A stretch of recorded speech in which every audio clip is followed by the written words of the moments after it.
Hello hello, आ गया बोलबम का वो हिट गाना जिसका था आप सबको बेसब्री से इंतजार। तो कमर हिलाने के लिए हो जाइए तैयार, क्योंकि आ रहे हैं पवन सिंह पावर स्टार।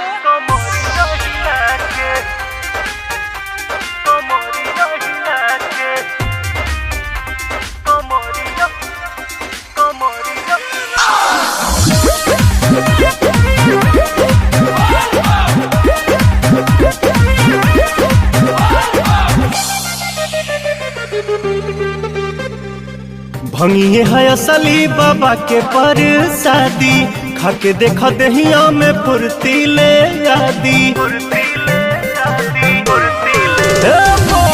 भंगिए है असली भोला के परसादी, खाके देखा दहिया में फुर्ती ले आदी। गजा पियह को में खैनी मिला के, गजा पियह को में खैनी मिला के नचाए कंवरिया, नचाए कंवरिया कमरिया हिला के, नचाए कंवरिया कमरिया हिला के, नचाए कंवरिया कमरिया हिला के, नचाए कंवरिया कमरिया हिला के।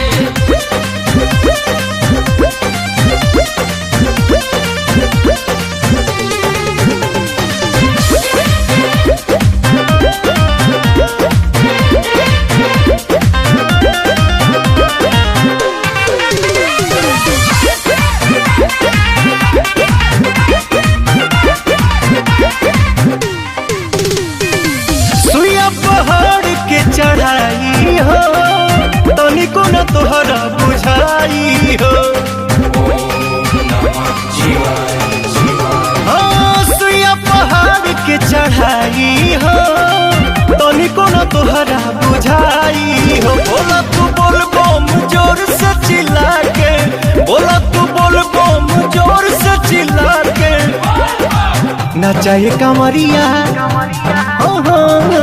नचाए कंवरिया कमरिया हिला के, नचाए कंवरिया कमरिया हिला के, नचाए कंवरिया कमरिया हिला के, नचाए कंवरिया कमरिया हिला के।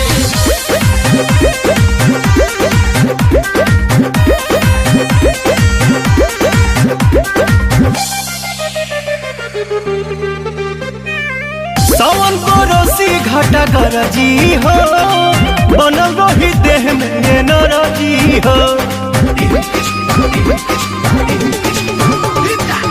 सावन को रोसी घाटा गरजी हो, बनल रही देह में नरजी हो। रहिया भटकबो न बम तू भुला के, रहिया भटकबो न बम तू भुला के नचाए कंवरिया,